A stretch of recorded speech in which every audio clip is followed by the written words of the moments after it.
কৰাৰ প্ৰয়াস বাণিজ্যৰ প্ৰসাৰ ঘটোৱাৰ প্ৰয়াস ভাৰত আৰু বাংলাদেশৰ 5 বছৰৰ পাছত ক্ষমা কৰিব 5 মাহৰ পিছত আকৌ ভাৰত আৰু বাংলাদেশৰ মাজৰ যেন বাণিজ্যিক সম্পৰ্ক আকৌ এবাৰ সুচল হোৱাৰ পথত আগবাঢ়িছে কাৰণ সুদীৰ্ঘ 5 মাহৰ পাছত ভাৰতে বাংলাদেশলৈ ৰপ্তানি কৰিছে পিয়াজ নমস্কাৰ প্ৰিয় দৰ্শক মই জয়ন্ত মাধৱ গোস্বামী আপোনাক স্বাগতম জনাইছো নিউজ 18 অসম নৰ্থ ইষ্টৰ ডিজিটেল লাইভলৈ আৰু এয়া এই গুৰুত্বপূৰ্ণ বিষয় লৈ আহিছো আপোনালোকৰ সন্মুখলৈ হয় 5 মাহ যোৱা মাৰ্চ মাহৰ পৰা স্থবিৰ হৈ পৰিছিল আমদানি ৰপ্তানি বাণিজ্য ভাৰত আৰু বাংলাদেশৰ মাজত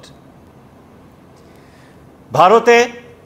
বাংলাদেশলৈ চলিত বৰ্ষৰ মাৰ্চ মাহৰ 2 তাৰিখে অন্তিমবাৰৰ বাবে পিয়াজ ৰপ্তানি কৰিছিল কিন্তু বিগত সময়ছোৱাত দুই দেশৰ মাজত ৰাজনৈতিক সম্পৰ্ক বিভিন্ন কাৰণত স্থিমিত হৈ পৰা পৰিলক্ষিত হৈছে বিগত সময়ছোৱাত দুইখন দেশৰ মাজত সংঘাত বৃদ্ধি পাইছে পূৰ্বৰ যি দ্বিপাক্ষিক মধুৰ সম্পৰ্ক আছিল সেই দ্বিপাক্ষিক মধুৰ সম্পৰ্ক বিঘ্নিত হৈ পৰিছে 2024 বৰ্ষৰ 5 আগষ্টত শেখ হাছিনা দেশান্তৰিত হৈছিল প্ৰাক্তন প্ৰধানমন্ত্ৰী গৰাকী ভাৰতত আশ্ৰয় গ্ৰহণ কৰাক লৈ ভাৰত আৰু বাংলাদেশৰ মাজত সংঘাত বৃদ্ধি পাইছিল কেৱল হেয়াই নহয় তাৰ পৰৱৰ্তী সময়ছোৱাত বাংলাদেশত থকা হিন্দুৰ ওপৰত নিৰ্যাতন অত্যাচাৰ শোষণ নিপীড়নৰ ঘটনা দিনক দিনে বৃদ্ধি পাইছিল যাক লৈ বাংলাদেশৰ সৈতে ভাৰতৰ সম্পৰ্ক বিঘ্নিত হৈছিল একেদৰে পাকিস্তানৰ সৈতে এটা মধুৰ সম্পৰ্ক গঢ়ি তোলাৰ চেষ্টা চলাইছে বিগত সময়ছোৱাৰ পৰাই বাংলাদেশে পূৰ্বৰ তুলনাত বাংলাদেশৰ নতুন চৰকাৰৰ সৈতে পাকিস্তানৰ সম্পৰ্ক উন্নীত কৰাৰ যি চেষ্টা তাক লৈ ভাৰতৰ সৈতে ৰাজনৈতিক সংঘাত বিঘ্নিত হৈছে ৰাজনৈতিক সম্পৰ্ক স্থিমিত হৈ পৰা পৰিলক্ষিত হৈছে আৰু যাৰ পৰিপ্ৰেক্ষিতত যোৱা 5 মাহ পূৰ্বৰে পৰাই স্থিমিত হৈ পৰিছিল সমগ্ৰ সম্পৰ্ক ভাৰত আৰু বাংলাদেশৰ মাজত আৰু সেই আমদানি ৰপ্তানি বাণিজ্য আকৌ এবাৰ প্ৰসাৰ ঘটোৱাৰ উদ্দেশ্যেৰে এতিয়া দুইখন দেশৰ মাজত ৰপ্তানি আদান প্ৰদানৰ যেন এক পৰিৱেশ ঘোষণা কৰিছে ভাৰতে বাংলাদেশলৈ পিয়াজ ৰপ্তানিৰ জৰিয়তে আমি ইতিমধ্যে উল্লেখ কৰিছো মাৰ্চ মাহত চলিত বৰ্ষৰ মাৰ্চ মাহত শেষবাৰৰ বাবে ঢাকালৈ পিয়াজ ৰপ্তানি কৰিছিল ভাৰতে হেউটিয়াকৈ ৰাজনৈতিক অচলাৱস্থাৰ সমান্তৰালকৈ অৰ্থনৈতিক মন্দাৱস্থা বাংলাদেশত অব্যাহত আছে অৰ্থনৈতিক অচলাৱস্থা অব্যাহত আছে বাংলাদেশত জুই চাই দাম সামগ্ৰীৰ অত্যাৱশ্যকীয় সামগ্ৰীৰ মূল্য বৃদ্ধিয়ে কুঙা কৰিছে বাংলাদেশৰ জনতাক তাতে আকৌ পিয়াজৰ মূল্য বৃদ্ধি আকাশলংঘী পিয়াজৰ দাম 70 টকা ঠাই ঠাই 70 পৰা 100 টকা প্ৰতি কেজি পিয়াজত বাংলাদেশৰ দাম পিয়াজৰ দাম গতিকে এনেকুৱা এটা পৰিস্থিতিত এতিয়া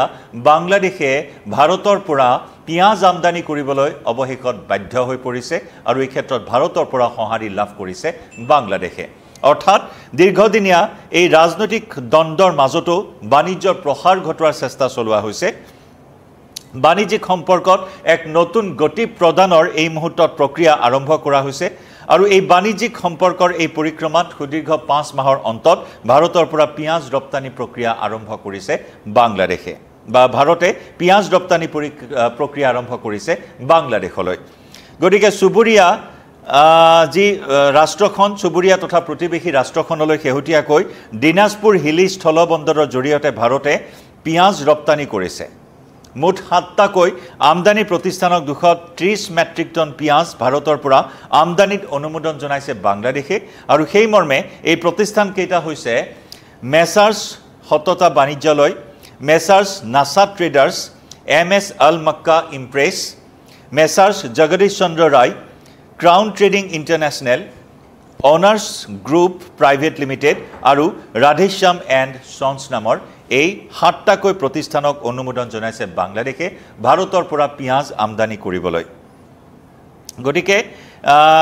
এই ৰাধেশ্যাম এণ্ড সন্সক 50 মেট্ৰিক টনৰ আৰু আন 6টা প্ৰতিষ্ঠানক 30 টনকৈ পিয়াজ আমদানিত অনুমোদন জনোৱা হৈছে গতিকে সেই মৰ্মে বাংলাদেশৰ বন্দৰ আৰু বাণিজ্য বিভাগৰ ঊৰ্ধ্বতন বিষয়াবৰ্গৰ মাজত অনুষ্ঠিত বৈঠকৰ পাছত যাৱতীয় অনুমতি লাভ কৰাৰ লগে লগে ভাৰতৰ পৰা এই পিয়াজ ৰপ্তানি কৰা হৈছে আৰু বাংলাদেশৰ এই 7টাকৈ প্ৰতিষ্ঠানে ভাৰতৰ পৰা পিয়াজ আমদানি কৰিবলৈ সক্ষম হৈছে ইতিমধ্যে আমি উল্লেখ কৰিছোঁ যে পৰৱৰ্তী সময়ছোৱাত ভাৰতৰ পিঁয়াজৰ মূল্য ঊৰ্ধ্বগামী হোৱাৰ লগতে অন্যান্য একাধিক কাৰণত ভাৰতৰ পৰা পিঁয়াজ সৰবৰাহ দেশখনলৈ বন্ধ হৈ পৰিছিল ৰাজনৈতিক সংঘাত ৰাজনৈতিক অচলাৱস্থা অৰ্থনৈতিক মন্দাৱস্থাৰ ইয়াৰ প্ৰভাৱ কিন্তু শেহতীয়াকৈ বাংলাদেশত পিঁয়াজৰ মূল্য আৰু অধিক ঊৰ্ধ্বমুখী হোৱাত এতিয়া ভাৰতৰ পৰা পিঁয়াজ ক্ৰয় কৰিবলৈ আগবাঢ়ি আহিবলৈ বাধ্য হৈছে চুবুৰীয়া ৰাষ্ট্ৰখন বাংলাদেশৰ সৈতে ভাৰতৰ দ্বিপাক্ষিক সম্পৰ্ক শেহতীয়াকৈ বিঘ্নিত হৈছে ইতিমধ্যে আমি উল্লেখ কৰিছোঁ ভাৰতত শেখ হাছিনাৰ আশ্ৰয় সমান্তৰালকৈ হিন্দু লোকৰ ওপৰত হোৱা আক্ৰমণ বাংলাদেশত থকা সংখ্যালঘু হিন্দুৰ ওপৰত হোৱা ধাৰাবাহিক আক্ৰমণৰ ঘটনা একেদৰে পাকিস্তানৰ সৈতে বাংলাদেশৰ নতুন চৰকাৰখনে যেনেদৰে উঠা বহা কৰা নীতি গ্ৰহণ কৰিছে চীনৰ সৈতে লগ লাগি ভাৰতক অস্থিৰ কৰাৰ বিভিন্ন ধৰণৰ কূটকৌশল শেহতীয়াকৈ ভাৰতীয় চোৰাংচোৱাই লাভ কৰিবলৈ সক্ষম হৈছিল গতিকে তেনেস্থলত ভাৰতৰ সৈতে ৰাজনৈতিক সংঘাত তীব্ৰতৰ হৈ উঠিছিল ভাৰতৰ আৰু যাৰ বাবে সকলো বন্দৰ সকলো ব্যৱসায় বাণিজ্য বন্ধ কৰি দিয়া হৈছিল আদান প্ৰদান আমদানি ৰপ্তানি বাণিজ্য সকলো ফালৰ পৰাই বন্ধ কৰি দিয়া হৈছিল বাংলাদেশলৈ ভাৰতে গতিকে ইয়াৰ মাজতে চুবুৰীয়া দেশখনে বাণিজ্যিক সম্পৰ্ক উন্নীত কৰিবলৈ আগবাঢ়ি অহাটোৱে যথেষ্ট তাৎপৰ্যপূৰ্ণ বিষয় হিচাপে চিহ্নিত হৈছে আনহাতে ইতিমধ্যে আমি জনাইছোঁ যে দেশখনৰ ঠাই বিশেষে প্ৰতি কেজি পিঁয়াজৰ দাম ৭০ টকা পৰ্যন্ত হৈছেগৈ গতিকে এই সাধাৰণ জনতাৰ এই জোৰাতাপলি পিঁয়াজৰ